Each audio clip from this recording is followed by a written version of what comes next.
Iran Israel की लड़ाई में कौन सिकंदर बना? इस युद्ध में किसकी जीत हुई? ईरान जीता या फिर इजराइल जीता? हर किसी के जहन में सिर्फ यही सवाल है। तो आज की इस वीडियो में इसी पर बात करेंगे। आपको वीडियो पसंद आए तो वीडियो को अपने दोस्तों के साथ शेयर कीजिए, वीडियो को लाइक कीजिए और चैनल को ज्यादा से ज्यादा सब्सक्राइब कीजिए। देखिए, अभी जो भारत और पाकिस्तान के बीच में युद्ध हुआ था, ठीक वैसा ही युद्ध ईरान और इजराइल के बीच में भी हुआ। और युद्ध जब दो देशों के बीच में होता है तो दोनों में से कोई एक सिकंदर बनता है या फिर दोनों देशों में सीज फायर हो जाता है, यानी कि दोनों देश अपनी अपनी शर्तों पर पीछे हट जाते हैं। भारत और पाकिस्तान के बीच में सीज फायर हुआ, लेकिन इन दोनों देशों की लड़ाई में क्रेडिट लिया मिस्टर अमेरिका ने, मिस्टर ट्रंप ने।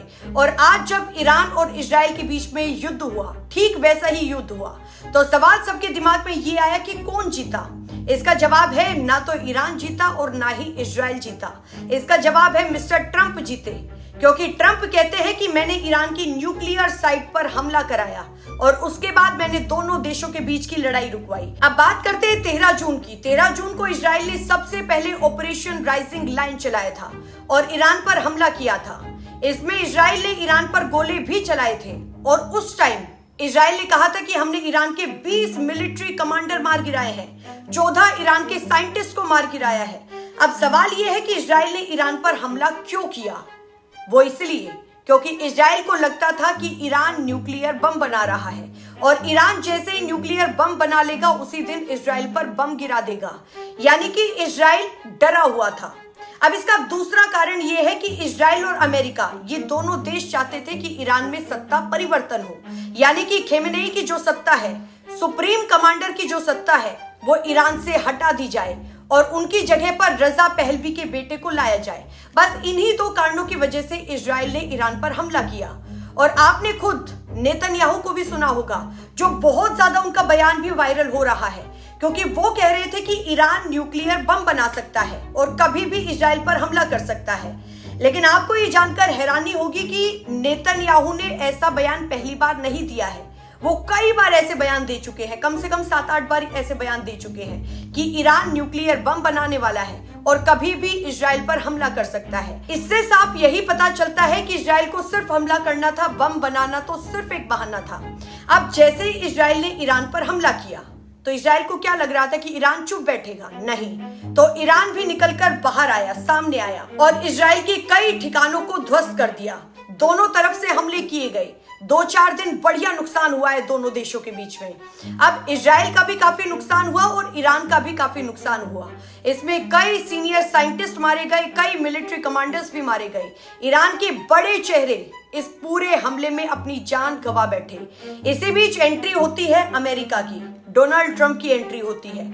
और शुरुआत में अमेरिका इजराइल के साथ आता दिखा, लेकिन बीच में अमेरिका पीछे भी हट गया था। 2 हफ्ते का टाइम भी मांगा गया था, लेकिन 22 जून को अचानक से देर रात अमेरिका B-2 बॉम्बर से ईरान पर हमला करता है और उसमें दावा किया गया कि अमेरिका ने ईरान की 3 न्यूक्लियर साइट पर बम गिराया है।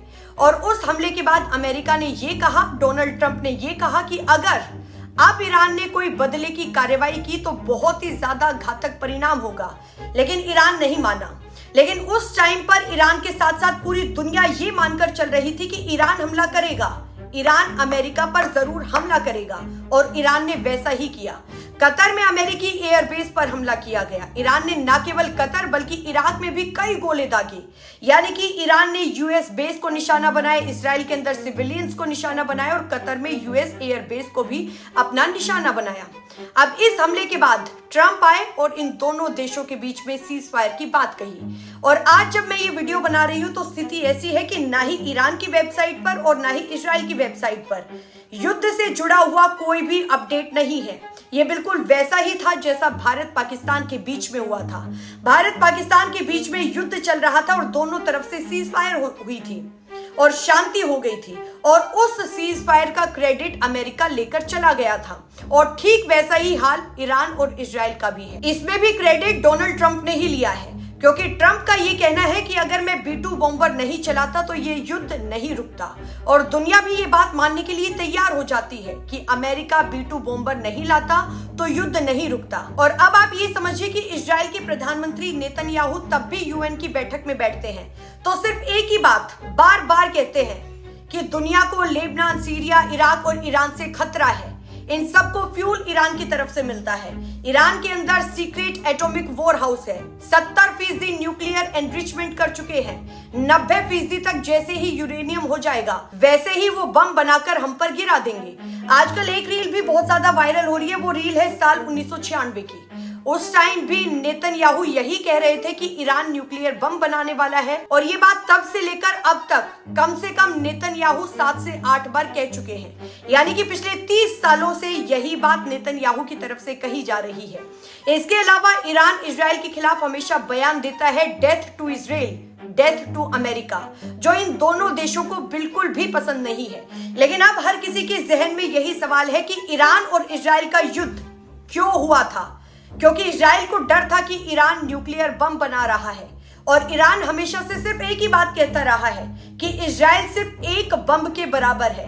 एक बम डाला और इजराइल खत्म। इसलिए इजराइल ने ईरान पर हमला कर दिया। लेकिन अब जब ये युद्ध खत्म हो चुका है, समाप्त हो चुका है, तो क्या जो इजराइल के मन में डर था वो भी खत्म हो चुका है? ये सवाल है। और अमेरिका का इरादा ये भी था कि खेमेनेई की सत्ता परिवर्तन कर दे, क्योंकि जब से सत्ता में वो आए हैं तब से ईरान और इजराइल एक दूसरे के खिलाफ है। और ट्रंप आज के दिन नाटो की बैठक में गए हैं। नाटो की बैठक नीदरलैंड में हुई है।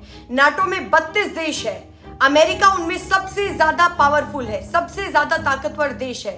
उन सारे देशों के बीच में जाकर ट्रंप ने एक बार फिर से कहा कि मैंने भारत और पाकिस्तान के बीच में सीज फायर करवाई है, और ईरान और इजराइल का भी युद्ध मैंने ही रुकवाया है। अब इनके बयान से ये बात बिल्कुल समझ आती है कि विजेता कौन है। विजेता केवल अमेरिका है, विजेता केवल ट्रंप है।